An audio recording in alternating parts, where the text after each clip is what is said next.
Hi, I'm Gabby. I'm interviewing Andrew Mackay for Wight IWLF schools.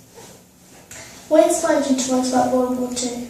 I was inspired because I was teaching in Australia at the time, and I had to teach a book called Tomorrow When the War Began by John Marsden.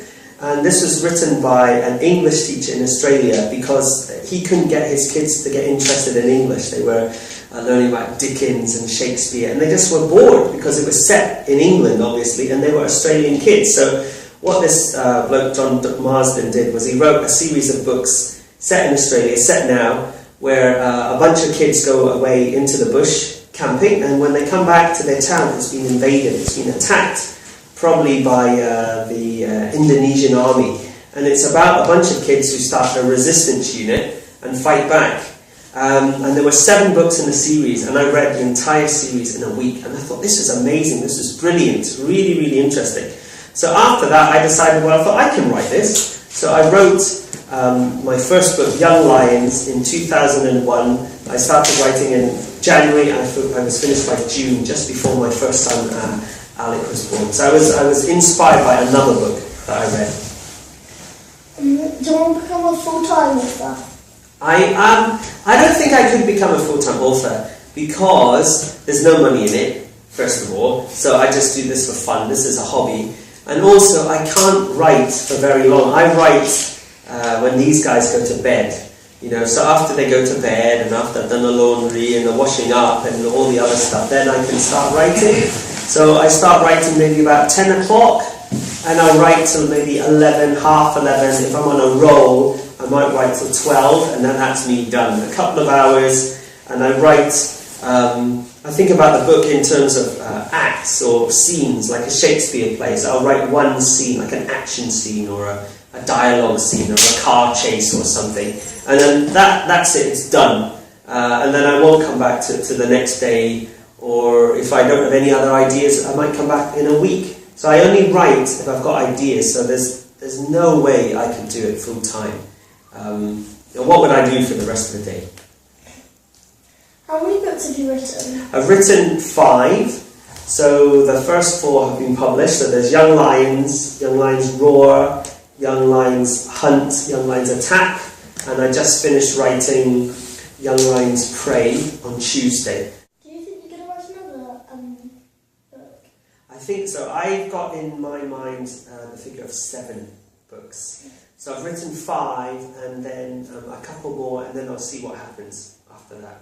Do you know what your name is, books that you might Well, Young Lions Prey is the one I've just written, and I'm not sure, it might be something like Young Lions Feast, or Young Lions Eat, or something like that. Where did you get the kilt? I got the kilt because my surname is Mackay, so this is my family kilt. And I think about 10 years ago we were up in Scotland. I did have a kilt before, so when I was at university, I was in the Officer Training Corps, part of the Territorial Army, and we had a kilt there, a Mackenzie tartan. So that was my regimental kilt, but it wasn't my kilt, it wasn't my family kilt. So one of the times we went to Scotland, I decided as a present to myself to get this tailor-made. So this is tailor-made to fit me.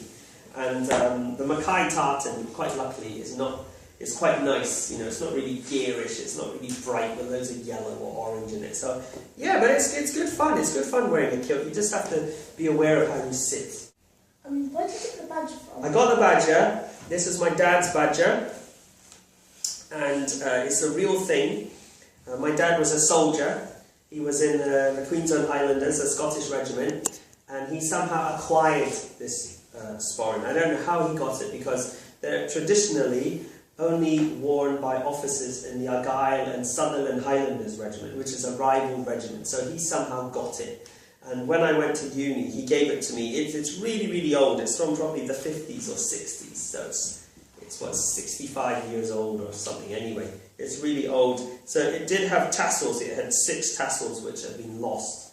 But when my eldest son, Alec, when he goes to uni, I will hand it on to him. I've also got a kilt jacket and all the fancy shoes and socks and so on. I won't give him my second-hand socks, but I will give him my badger.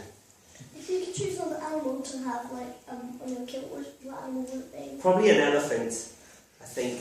Probably have to be a baby elephant, but I quite, fancy a big elephant's head with a massive trunk, huge ears like that. I think it would look cool. I do have a friend who's got a seal, seal fur as opposed to seal head, because seal head's quite big.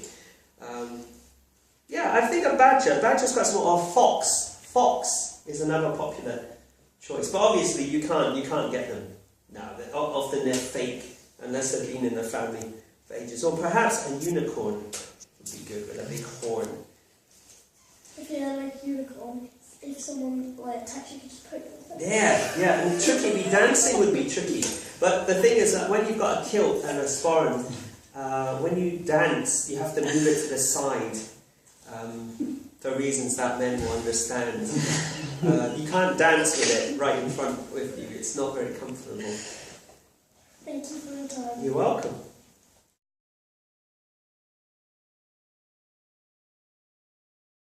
What is it like being back on the island again? Well, it's very nice. I met some very nice people, including you. And it's a lovely sunny day. And coming over in the boat was fun. So yeah, it's been nice. I haven't seen much of it because I've got to go back to London tonight. I was born on. Have you ever been to that game? Because that's where I was born. Centuries ago in Roman times. You know the dinosaurs. It was about that time when I was born in Blackgate. Which do you find most rewarding? Working on television, theatre, radio, and writing? Oh, well, I'm a lady who has to make a living doing acting. I don't do it as a hobby, so I have to work in all of them, really.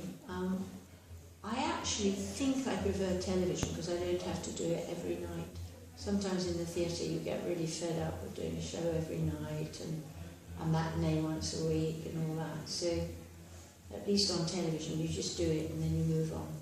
What do you think was your favourite theatre play you did? Favourite play I did? Have you ever heard of somebody called Chekhov? Well, when you're older you will read him. He was a wonderful writer and he wrote some beautiful plays. And have you heard of the National Theatre in London? The big theatre. Well, I played in that in London and I really, really enjoyed that because it's a wonderful play. And I like doing Shakespeare very much as well. But I don't think I have a favourite one. I love Good Night, Mr. Tom. And John thought like Father Christmas, was he just as jolly? Was he jolly? No, he was miserable. He was a miserable old thing, like all daddies and people are. Sometimes it was jolly. But no, he wasn't like Mr. Tom at all. But mind you, Mr. Tom was a bit miserable. Did you like Mr. Tom? Yeah. It's a great place. Great story, isn't it? Great story. Who's your favourite character on Tricks? A new Tricks? Well, I think I like Amanda's part. I think I like the woman in the show because she's in charge.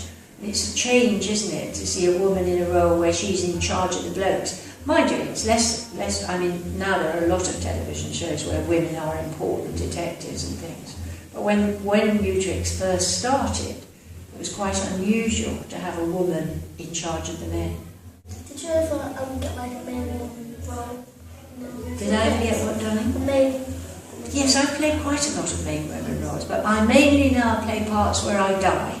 Because I've got to that age where the parts that I play, I either die or I go mad. Thank you for your time. Thank you, darling. You're a very good interviewer. Awfully good. As an author, what is the benefit of using 3 different pen names? Well, each of those names is like a tag for a different kind of book. So Julia Golding books are adventure stories for readers who are quite able to read a long chapter book, so perhaps over 9.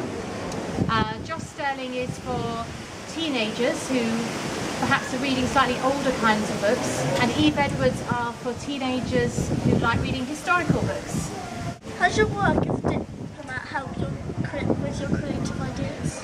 Definitely, because one of the things as a diplomat is that you get to do a lot of travelling and meeting people and going to extraordinary places which the general public don't get access to.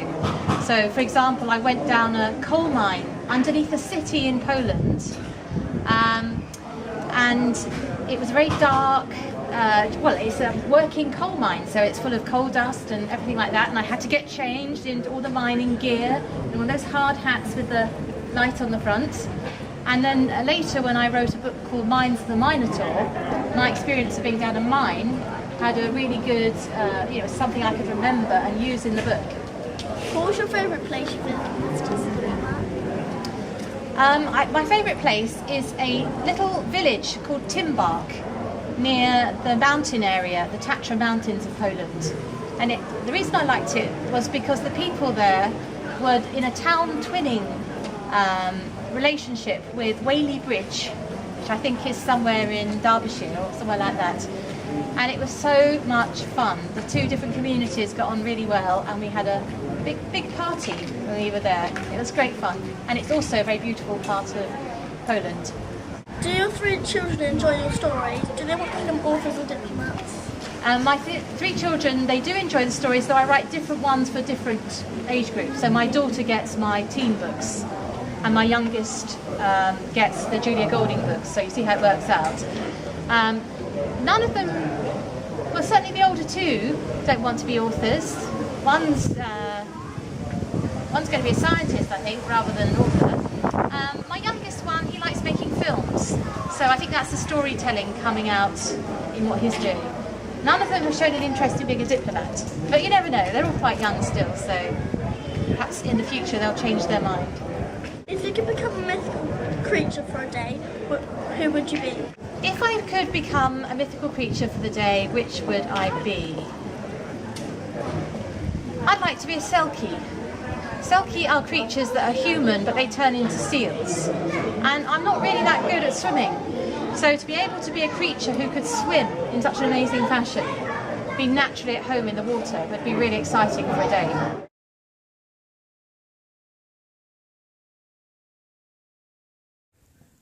Do people confuse you with Simon Callow? I don't think they confuse me with Simon Callow, but they do tend to call me Simon Callow. If you thought about it for 2 minutes, you wouldn't compare me to Simon Callow because we don't look alike, and I'm much more talented than he. What is your favourite Dickens novel? Pickwick Papers. I don't think I've heard of that one before. Oh, it's a great one. It's the first novel he wrote. My favourite is Christmas Carol. Yes, that's very lovely. You've written many books about famous people. If you could invite one of them to tea, who would it be? Dickens.